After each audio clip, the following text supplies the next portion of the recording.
You are watching the Mike Story. गड्डी जावे पुंछ रजौरी मैं तक्का चोरी चोरी मैं जा रजी तकी लै हुण चोरी चोरी कह दौड़ी दौड़ी तकी लै खुला करी बैठा उसी मैं जा अज इधर भी आना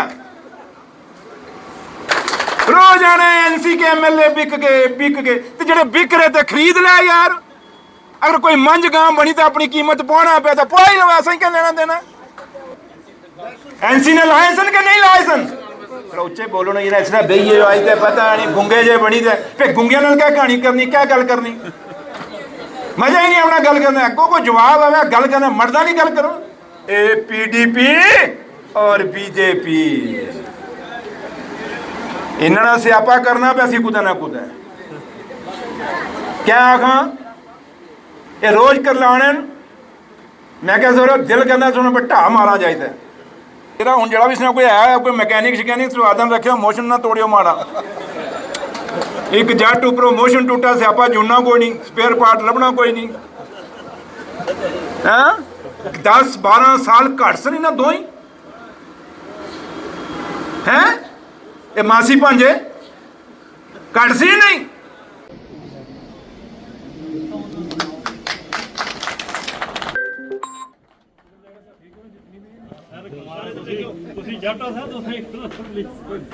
ताड़ी मार छोड़ा करो कोई बड़े मशहूर मैं क्या सुनील शर्मा साहब ये जोशी कदों ना बन गए यार। लोगों ते नागसीनी उन्हें किश्तवाड़ ने जिताया सी एमएलए कोई जोशी थोड़ा जिताया सी। जोशी तुसें पता ना हिंदुओं च क्या काम होना जोशी ने पता है ना उसने काम होना कुड़ी मुड़े ना ब्याह कराना लगन जोड़ने कोई कुछ मकान बनाना उसने मुहूर्त करना। मैं क्या सुनील शर्मा साहब अगर जोशिया ने काम रख लिया ही तो दस दे मेरा वीरा दफ्तर कुत्ता ही मैं सारे जो ब्याह शाह मुड़े करना चाहने इन्हें मैं भेजा इन्होंने टेबड़े का जोड़ी छोड़। और आज ओ सुनील शर्मा साहब खेल मंत्री रहा खेल मंत्री आने पहले अपने गिरवाणी जोको तो फिर झांको तो फिर दूए ना गल करो।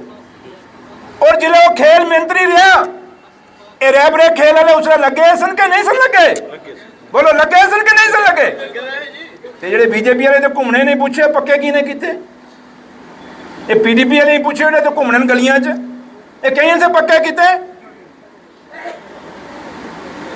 इसे तरीके नाल तुसें याद होएगा कि नेशनल कॉन्फ्रेंस ने टाइम पर रैबरे तालीम नहीं एक स्कीम चली सी ना पहाड़ा ना दूर दराज ने इलाके जिस तरह बशीर साहब कह रहे थे कि दूर दराज इलाके बच्चों ही नौकरियां दे दो।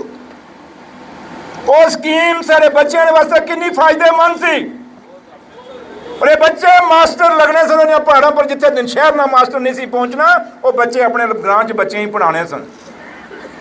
ये RET स्कीम कुछ ने टाइम बंद हुई जी बीजेपी पीडीपी ये पिछले 10 साल ही बंद हुई ना फिर मास्टर लाने कुछ बंद किते अज अस पूछने बच्चे ही नौकरी की ना देने नौकरी किया तुसें याद होएगा 2012 विच मास्टर दियां पोस्टां निकलियां सन कि नहीं सन निकलियां उसने उमर साहब की सरकार है सी कि नहीं सी।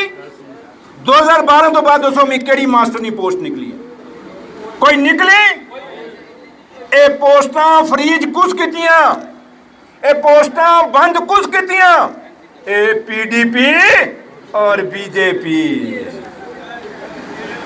इन्होंने स्यापा करना पे असी कुदै ना कुदै क्या आखा ये रोज कर लाने मैं क्या सोच दिल करना सुनो पे ढा मारा जाए मतलब हालत क्या है लोगों ही बेवकूफ बनाना जम्मू कश्मीर ने लोगों ही लड़ाना आपस में हिंदू और मुसलमान करना इस तो सिवाय इन्होंने काम क्या झूठियां गल्लां करनियां झूठे वादे करने असें पूछने दसो नेशनल कॉन्फ्रेंस का मैनीफेस्टो तेने जिले पूछो जिले तुसा आख्या सी कि 15 लाख रुपया खाते आसी लोग बैंकों ने बाहर खली गए सन अज 12 साल मनाने पे सन अपने मनाने सन ना तो 12 साल ही वो 15 लाख आए ये आने सन 2 करोड़ नौकरियां असें आने दसो 1 लाख नौकरी कहाँ गई तो सोचो तुसा जी 2 करोड़ आखी सी वो कदों दी है आज तो फिर भी दे रहे हैं इन्हें 1.5 साल ही फिर भी 15-16 हज़ार नौकरी असा दी है। और जम्मू कश्मीर के मुख्यमंत्री जनाब उमर अब्दुल्ला साहब का हुक्म हुआ था कि आप खिता पीर पंचाल में जाके अपने वर्कर को सुनिए, वर्कर की क्या मुश्किलें और मुसीबतें हैं। और हमने आज तीसरे दिन तक ये सुना। अभी सुनकोट में आप लोगों ने भी देखा कि लोगों की शिकवे शिकायतें हैं। मैं डिप्टी कमिश्नर पुंछ से भी बात करूंगा।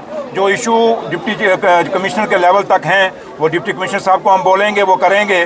जो सेक्रेटरीट के लेवल पे हैं मैं वापस जाके और रतनलाल गुप्ता साहब हम दोनों चीफ मिनिस्टर साहब को भी मिलेंगे, कायदे सानी डॉक्टर फारूक अब्दुल्ला साहब को भी मिलेंगे और उनको बताएंगे जाके कि क्या क्या हमने सुना, क्या क्या हमने ऑब्ज़र्व किया, क्या क्या बात हुई है।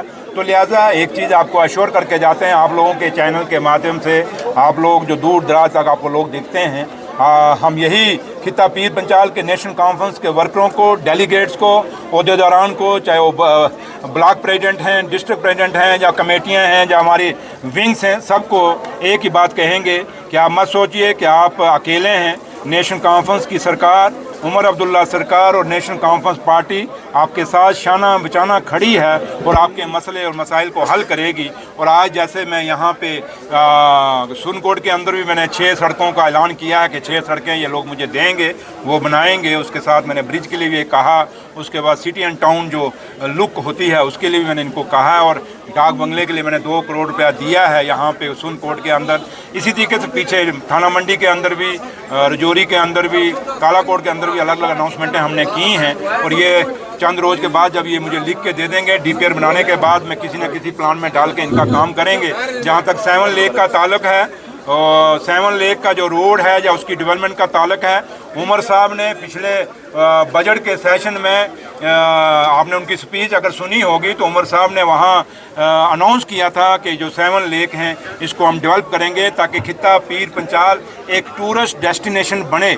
और आज मेरी और रतनलाल गुप्ता साहब हम दोनों की और जावेद राणा साहब की, और सबसे बड़ी बात कि मियां अल्ताफ़ साहब जिन्होंने आज इतनी पीएमजीएसवाई की सड़कें जो हमारी खिता पीर पंचाल में 87 आई हैं सेकंड बैच में, और बहुत बड़ा हिस्सेदारी हमें आज मियां अल्ताफ़ साहब के कारण मिली हैं यहाँ पे, क्योंकि वो मेंबर पार्लियामेंट हैं।